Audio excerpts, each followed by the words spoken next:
നമ്മൾ സായല്ലത് കുറെ നാളായാളെ കണ്ടിട്ട് ആളൊക്കെ മാറിപ്പോയി. ഒന്ന് പോയി സംസാരിച്ചോ. ഹായ് സായ, എന്നെ മനസ്സിലായോ?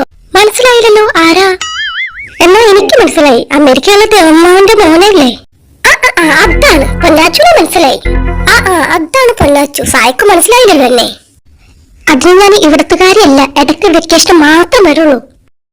അയ്യോ സായി, ഞാൻ വേറെ ഒന്ന് ഉദ്ദേശിച്ച് പറഞ്ഞതല്ലേ. സായിക്ക് ദേഷ്യം പിടിച്ചോ? എനിക്ക് ദേഷ്യമൊന്നും വന്നിട്ടില്ല.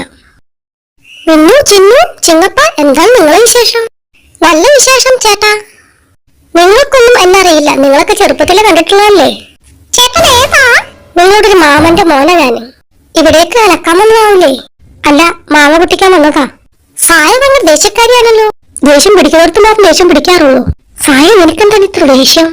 നീനും മിണ്ടാണ്ടിരുന്നേ. ഇയാൾ കുറെ നേരം ഷോ കാണിക്കാൻ വന്നിരിക്കുന്നു. നിങ്ങൾ വർത്താനം കഴിഞ്ഞ് നിങ്ങൾക്കൊന്ന് പോവാൻ, ഞങ്ങൾക്ക് ഇതൊക്കെ ഒന്ന് അലക്കണം. അലക്കണ കണ്ടോണ്ട് കുഴപ്പമില്ലല്ലോ. ഞങ്ങൾ അമേരിക്കയിലൊക്കെ അങ്ങനൊന്നും ഒരു കുഴപ്പമില്ല. അതൊക്കെ നിങ്ങൾ അമേരിക്കയിൽ, ഇവിടെ അങ്ങനെയല്ല. ഓ സോറി, ഞാൻ അറിയാതെയാണ്. ചിങ്ങപ്പ, ചിന്നു, എല്ലാരും ഞാൻ പൊട്ടാ. വീട്ടിൽ വെച്ച് കാണാം. എന്നാ ചേട്ടൻ പോയിക്കോളൂ കേട്ടോ, വീട്ടിൽ വെച്ച് കാണാം. വല്ലാണ്ട് ചേട്ടനെ വിളിക്കണ്ട, അവനെ അത്ര ശരിയല്ല. ഒന്നും മിണ്ടാണ്ടിരിക്കണേ എന്റെ സായേ. എടി സായ, നീ പറഞ്ഞത് വളരെ മോശമായിട്ടു. അങ്ങനൊന്നും പറയില്ലായിരുന്നു അവനോട്. ഞാൻ എന്ത് പറഞ്ഞതെന്ന് നീ പറയണത്? നീ അവനോട് ദേഷ്യത്തിൽ പെരുമാറിയപ്പോൾ തോന്നി. എനിക്ക് ഷോ കാണിക്കുന്നത് തീരെ ഇഷ്ടമില്ല. അയാൾ കുറച്ച് ഓവർ സ്മാർട്ടാ. അയാൾക്ക് എന്തോ നിന്നോട് ഉണ്ട്. നീ പെണ്ണെ ആവശ്യമായിട്ട് പറയാണ്ടല്ല. എന്നോട് എന്തുണ്ടല്ലോ, ഒരു പൂ നോക്കിട്ടിട്ടുണ്ട്. നീ പെണ്ണെ മിണ്ടാതിരുന്നോടാ. കാര്യം പറഞ്ഞാലും പോരാ. എന്താ ചേച്ചി, എന്താ പ്രശ്നം? മക്കളെ കുറിച്ച് വലുതാവട്ടെ, എന്നിട്ട് ഇതൊക്കെ മനസ്സിലാക്കാട്ടോ.